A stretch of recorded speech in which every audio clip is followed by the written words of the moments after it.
নমস্কার, সকলকে স্বাগত জানিয়ে শুরু করছি আপনাদের প্রিয় অনুষ্ঠান জীবনের আলো। দেখুন, আমাদের বাস্তুর এর আগে বিভিন্ন ক্ষেত্রে আমি বিভিন্নভাবে আলোচনা করেছি। আজকে শুধু একটা নির্দিষ্ট দিককে নিয়ে আলোচনা করব, এবং অতীব গুরুত্বপূর্ণ প্রত্যেকটা জায়গায়। তবুও দেখবেন বর্তমানে বিবাহের ক্ষেত্রে বা মেয়েদের বিবাহের জায়গা, বা কখনো কখনো সন্তানদের পড়াশোনার জায়গা, কখনো কখনো মেয়েরা বা ছেলেরা দেখবেন একটা নির্দিষ্ট বয়সে ছোটবেলায় বিভিন্ন ক্ষেত্রে শারীরিক সমস্যায় ভুগছে, আবার কখনো কখনো অবাধ্য হয়ে যাচ্ছে। এই অবাধ্য হয়ে যাওয়া, কখনো কখনো মেয়েদের ক্ষেত্রে বিভিন্ন শারীরিক সমস্যা হওয়া বা বিবাহের ক্ষেত্রে বাধা তৈরি হওয়া, এগুলো কিন্তু আপনার ওই বাস্তুর এই নির্দিষ্ট যে দিকটা নিয়ে আজকের আলোচনা করব সেটা অতীব গুরুত্বপূর্ণ। কারণ আপনার বাস্তুর যে বায়ুকোণ রয়েছে, যে বায়ুকোণ অর্থাৎ উত্তর এবং পশ্চিম যে কর্নার, সেটা এই যে বিষয়গুলো বললাম প্রত্যেকটার অতীব গুরুত্বপূর্ণ কানেকশন পাই। সেই জন্য বলছে এই কোণের অধিপতি হচ্ছেন কে না, পবনদেব। অর্থাৎ বায়ুর দেবতা হচ্ছেন পবনদেব। অর্থাৎ উনি সর্বদাই উন্মুক্ত থাকেন, খোলা থাকেন। আপনি বায়ুকে, বাতাসকে বন্ধন করে রাখতে পারবেন না। সর্বদাই উন্মুক্ত, এর উন্মুক্ত আকাশ প্রয়োজন। আকাশে সে সর্বদাই, অর্থাৎ যার এই কানেকশনটা থাকবে, অর্থাৎ তার সে সর্বদাই দেখবেন একটা মানুষ সবসময় ঘরবন্দি থাকে না। সে সবসময় কখনো কখনো তার মনেও হয় যে একটু বাইরে ঘুরে বেড়াই, বাইরে যাই। এই প্রবণতা আমাদের এই বরুণ দেবের থেকেই কিন্তু আমাদের জীবনের নির্দিষ্ট কারণ কানেকশনগুলো পাই। এবং ইনি হচ্ছেন স্বর্গের দেবতাদের সঙ্গে মানুষকে, মানুষের মন, মানুষের আত্মাকে জুড়ে দেন। সেই বায়ুর কানেকশন আপনি দেখতে পাবেন না বায়ুকে, কিন্তু আপনি অনুভব করতে পারবেন আপনার শরীরে।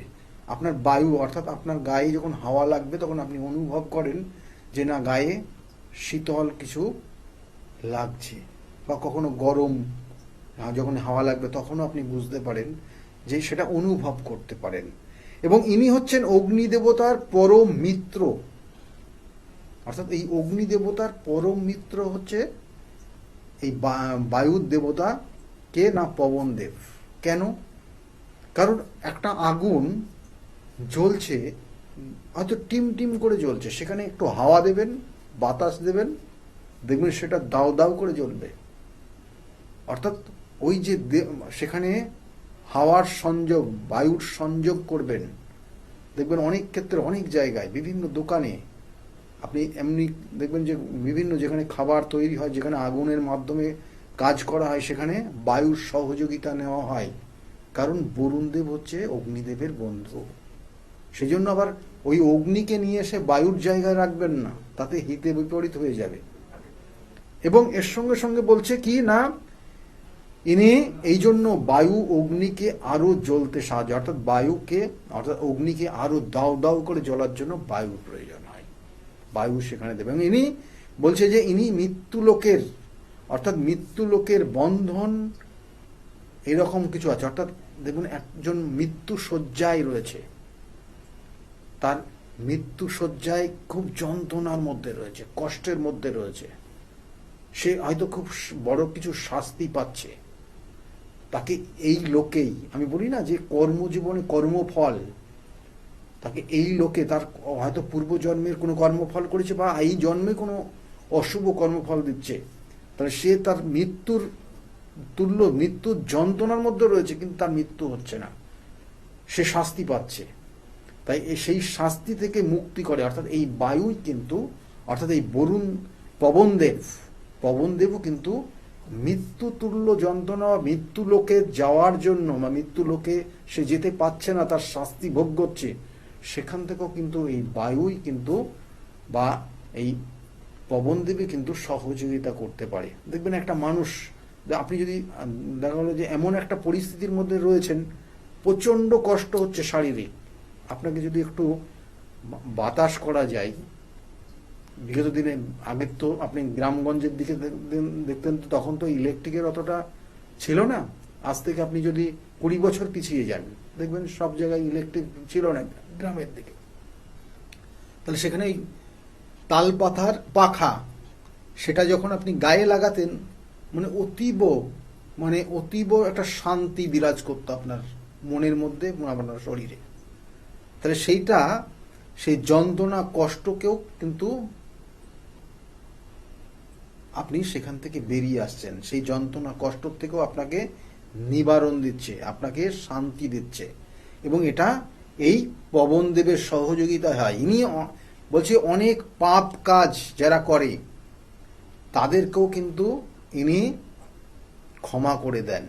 অর্থাৎ আপনি যদি আপনি এই পবনদেবকে শরণাপন্ন হন, তাহলে আপনি অনেক পাপ কাজ থেকে আপনি দেখবেন আপনি পাপ কাজ করতেই পাচ্ছেন না, বা যদিও বা যেগুলো করেছেন সেগুলো আপনার ক্ষেত্রে খণ্ডন হবে, সেটাই মেনলি বলছে।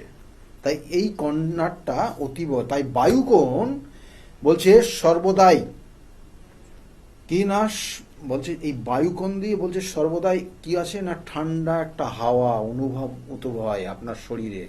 ওখান দিয়ে হাওয়াটা আপনার বাস্তুতে যত প্রবেশ করবে, জানবেন যে ওটা আপনার স্বর্গের থেকে আসছে। যারা মানেন তাদের জন্য এটা, কারণ এই স্বর্গলোককে যাওয়ার জন্য বহু মানুষ বহু জায়গায় বহুভাবে তপস্যা করছে। কিছু কিছু জায়গা রয়েছে, সেই সব জায়গায় যদি আপনি যান কোনোদিন, তাহলে দেখবেন যে আপনি মনে হবে যেন আপনার জীবনটা ধন্য, অতীব ধন্য। আপনি যদি দেখবেন যে শিবের যে 12 জ্যোতির্লিঙ্গ রয়েছে সবগুলোতে যদি যান, তাহলে আপনি বুঝতে পারবেন, আপনার জীবনের কিছু পরিবর্তনও লক্ষ্য করবেন। সেই কেদারনাথ, সেখানে দেখবেন কখনো বৃষ্টি, কখনো তুফান, কখনো বরফের বৃষ্টি হচ্ছে, কখনো আবার ওয়েদার একদম ঝলমলে হয়ে যাচ্ছে। এবং এইসব জায়গায় যদি আপনি কিছুক্ষণ গিয়ে আপনি অবস্থান করেন, তাহলে আপনার মধ্যে একটা পরিবর্তন লক্ষ্য করা যাবে। তাই সেটাই বলছি যে স্বর্গের হাওয়া, অর্থাৎ ওই কোণটা আপনি যদি পরিষ্কার রাখবেন, আপনার খোলামেলা রাখবেন, আপনার বাইরের যদি হাওয়া বাতাস আপনার ওই কর্নার দিয়ে আপনার গৃহে আসে, আপনার বাস্তুতে আসে, তাহলে আপনি জানবেন আপনার বাড়িতে অতীব শান্তি বিরাজ করছে। আর যদি না আসে, যদি আপনি ব্যারিকেড করে দেন, ওই জায়গাটা ঘিরে দেন, পরিণতি অন্যদিকে নিয়ে নেবে। পরিণতি কোথায় আসবে না, অতীব সমস্যাদায়ক। কারণ আপনার পরিবারের কারোর সঙ্গে বন্ডিং থাকবে না। আপনার ছোট ছোট মানুষগুলো, আপনার থেকে আপনার সন্তানরা আপনার কথা শুনবে না, তারা সর্বদাই বাইরে থাকতে বেশি পছন্দ করবে। মেয়েদের শারীরিক সমস্যা তৈরি হবে, জয়েন্টে জয়েন্টে পেন হবে, এইগুলো পরিণতি হয়। তাই এগুলো কি কি করবেন ওখানে একটু বলে দিই আপনাদের, একদম সময় কম। বলছে অবিবাহিত যাদের বিবাহ হচ্ছে না, অবিবাহিত যে মেয়ে, যাদের বিবাহ হচ্ছে না, আপনার সন্তান, যখন পাত্রপক্ষ দেখতে আসবে, তখন সর্বদা চেষ্টা করেন মেয়েকে ওই ঘরেই রাখার, ওই ঘরে রেখে সেখানে কথাবার্তা বলার বিবাহের বিষয়ে। তাতে সেই মেয়ের বিবাহের শুভযোগগুলো তৈরি হবে। এবং তার সঙ্গে কি করবেন, একটা ছোট্ট ক্রিয়া বলে দিই। ওই মেয়ের ঘরটা ওইখানে তো যেমন হবে, অর্থাৎ ওই উত্তর এবং পশ্চিমের ওই কর্নারের ঘরটা মেয়েকে দেবেন, যাদের অবিবাহিত মেয়েরা রয়েছে তাদের বিবাহ হবে। এবং তার সঙ্গে সঙ্গে যদি আরো বিবাহের বাধা হয়, তাহলে 16টা সোমবার করে আমের পল্লব, আম পাতা নিয়ে এসে লাল সুতো দিয়ে বেঁধে প্রত্যেক সোমবার করে ঝুলিয়ে দেবেন। 16টা সোমবার করবেন, বাধা কেটে যাবে। আর কি করবেন, অতিথিদের থাকার জন্য, মানে গেস্ট রুম করতে পারেন ওই রুমটা। আর কি করতে পারেন, ওখানে আপনি বাথরুম করতে পারেন বা স্নানের ঘর করতে পারেন। এবং সেটা কিন্তু একদম কর্নারে না, সেই কর্নার থেকে একটা নির্দিষ্ট পয়েন্ট ছেড়ে দিয়ে পশ্চিমের দিকে আপনাকে টার্ন নিতে হবে, তাতে আপনার শুভ হবে। এবং ওই জায়গাটা খোলা রাখুন, এবং ওখান দিয়ে যদি আপনি বাইরের আকাশটাও আপনি যদি বারান্দা রাখেন, ব্যালকনি রাখেন, তাতে আপনার অতীব পজিটিভ এনার্জি আপনার বাস্তুতে প্রবেশ করবে। আর কি করবেন না, ওখানে বাচ্চাদের পড়াশোনার জন্য কোনো কিছু করবেন না, তাতে তাদের মানসিক একটা চঞ্চলতা তৈরি হবে, স্থিরতা কম হবে, মনে রাখতে পারবে না। অর্থাৎ বাচ্চাদের পড়াশোনার জন্য ওই জায়গাটাকে চুজ করবেন না। আর কি করবেন না, ঠাকুর ঘরের জায়গাটা ওখানে রাখবেন না। ঠাকুর ঘরের ঈশান কোণ অবশ্যই অতীব গুরুত্বপূর্ণ। স্বামী স্ত্রীর শোয়ার ঘর ওইখানে করবেন না, তাতে মতবিরোধ হবে, দুজনের মধ্যে আন্ডারস্ট্যান্ডিং হবে না। তাহলে এই জায়গাগুলো আপনার ওই বাস্তুর ওই নির্দিষ্ট জায়গার কানেকশন পায়। সেই জন্য বহু মানুষ বহু ক্ষেত্রে বহু সমস্যার মধ্যে ভুগে যায়। আমি বারবার বলি, বাস্তুর নির্দিষ্ট কানেকশন রয়েছে। আমি এর আগেও বলেছিলাম যে বাস্তুর যে 10টা দিক রয়েছে, 10টা দিকের নির্দিষ্ট গুরুত্ব রয়েছে।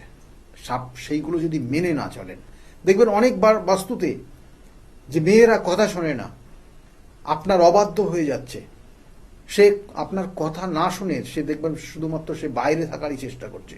অনেক পরিবারে আছে, দেখবেন মেয়েরা সে বাড়িতে আসলেই তার শারীরিক একটা অস্বস্তি তৈরি হয়, মানসিক অস্বস্তি তৈরি হয়, কারোর সঙ্গে বন্ডিং তৈরি হয় না। সেক্ষেত্রে জানবেন যে ওই উত্তর এবং পশ্চিম অর্থাৎ নর্থ ওয়েস্ট কর্নার, যেটা বায়ু কর্নার বলা হয়, সেটা আপনার ক্ষেত্রে আপনার বাস্তুতে সমস্যা হয়ে আছে। কারণ এগুলোর সঠিক প্রতিকার রয়েছে। কারোর ক্ষেত্রে যদি এই ধরনের সমস্যা থাকে, তাহলে অবশ্যই আপনার বাস্তুর যদি ওই কর্নারটা খোলা মেলা যায় বা জানলা অবশ্যই রাখুন। যারা নতুন করে এই মুহূর্তে ঘর বাড়ি বানাচ্ছেন, ওই কোণাতে অবশ্যই জানলা রাখুন। ওই জানলার হাওয়াটা যাতে আপনার গৃহে প্রবেশ করে, এবং সেটা যদি উত্তর দিক করে রাখা যায়, অর্থাৎ উত্তর এবং পশ্চিমের উত্তর দিকটাতে জানলাটা রাখবেন, যাতে ওই হাওয়াটা ওই কর্নার দিয়ে এসে আপনার বাস্তুর মধ্যে প্রবেশ করে এবং আপনার বাস্তুর প্রত্যেকটা জীব কিন্তু পজিটিভ এনার্জি পাবে এবং আপনি আপনার পরিবারকে নিয়ে সুখে শান্তিতে থাকতে পারবেন।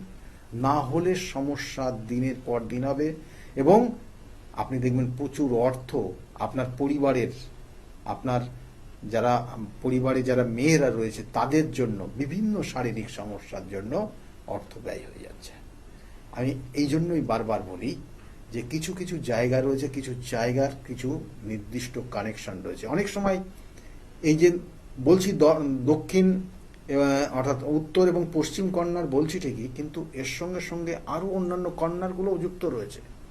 অন্যান্য কর্নারেও কিন্তু তার নির্দিষ্ট গুরুত্ব রয়েছে। যেমন ঈশান কোণ, তার একটা গুরুত্ব অবশ্যই অপরিসীম, সেখানে শিবের অবস্থান রয়েছে। আবার যেখানে বলা হয় যে অগ্নিকোণ, সেখানেও অগ্নি দেবতার অবস্থান রয়েছে, সেটাও অত্যাধিক গুরুত্বপূর্ণ, যেটা আপনার পরবর্তী জেনারেশন কানেক্ট করে। কারণ জন্মের ক্ষেত্রে জন্ম মৃত্যু এগুলো চক্রাকারে অবস্থান করছে, তাহলে এটার সঙ্গে কিন্তু অগ্নির অবশ্যই গুরুত্ব আছে। এবং এর সঙ্গে সঙ্গে নৈঋত কোণ, যেটা আপনাদের জীবনের লাইফস্টাইলকে কানেক্ট করে। তাহলে এইগুলো এক একটা জায়গা এক একভাবে প্রভাবিত করে এবং সেই বাস্তুতে যারা বসবাস করবে, সেই বাস্তুর বসবাসের সেই পরিবারের মানুষগুলোকে এফেক্ট করে। কখনো দেখবেন তার জন্য অনেক কিছু হওয়া জিনিস হচ্ছে না, অনেক প্রতিকার নিয়েও সেই জায়গাটা কোথাও না কোথাও একটা বাধা তৈরি হচ্ছে। আমি বারবার বলি যে প্রত্যেকটা জিনিসের বাস্তুর প্রতিকার প্রতিবিধান আছে। এই বাস্তু আপনি কোথায় কি করেছেন তার পরিপ্রেক্ষিতে নির্দিষ্ট জায়গার ওপর ডিপেন্ড করে তার প্রতিকার প্রতিবিধান করা হয়। কারণ সেখানে বাস্তু ভিজিট করা হয়, করে তারপরে দেখতে হবে মাপ দিয়ে যে কোন জায়গায় আপনার ক্ষেত্রে আপনার বাস্তুর সমস্যাটা তৈরি হচ্ছে এবং সেই অনুযায়ী তার প্রতিকার প্রতিবিধান নিলে অবশ্যই আপনি ভালো ফল পাবেন। সেই জন্য তো বারবার বলি যে প্রতিকার প্রতিবিধান এবং সঠিক গাইডলাইন জীবনকে পরিবর্তন করতে পারে। আজকের মতো এই পর্যন্তই। সকলে খুব ভালো থাকবেন। আর যদি মনে করেন যোগাযোগ করবেন, নিচের বুকিং নাম্বার যাচ্ছে, ওই বুকিং নাম্বারে ফোন করে আপনি জানতে পারবেন আমি কোন চেম্বারে কখন কোন সময়ে বসি এবং সেই অনুযায়ী যোগাযোগ করতে পারেন। সকলে খুব ভালো থাকুন, সুস্থ থাকুন। নমস্কার।